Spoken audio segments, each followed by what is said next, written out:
In today's video, I'm going to teach you how to create a screen shake effect in Shotcut. This effect is perfect when you want to add impact to action moments, emphasize an on-beat transition, or bring some intensity to dramatic scenes.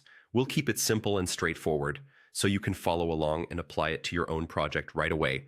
Start by making sure the clip you want to shake is selected on the timeline. Click directly on the video clip so it's highlighted. Shotcut applies filters only to the selected item, so this step ensures the effect lands exactly where you want it and doesn't affect other parts of your edit. Next, open the Filters panel. You'll find the Filters tab along the top of Shotcut. With your clip selected, click into Filters, then hit the plus icon to add a new filter. This is where all the visual and audio adjustments live, and we'll be adding a visual filter to create the shake. In the filter search box, type shake.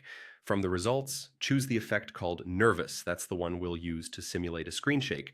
The nervous filter introduces small, rapid movements to your video, which reads as a dynamic jitter on screen. It's an easy and effective way to add energy without setting up complicated keyframes. Now let's adjust the settings. For this tutorial, we'll keep it simple and stick with the default, which is 2 frames. At this setting, the shake is noticeable and punchy but not overwhelming, making it a great starting point for most edits. If you're curious, this value influences how quickly the shake updates. Lower values feel more subtle and controlled, while higher values will make the shake feel more aggressive. Just remember, a little goes a long way, especially if you're adding this effect to shortcuts or rhythmic edits.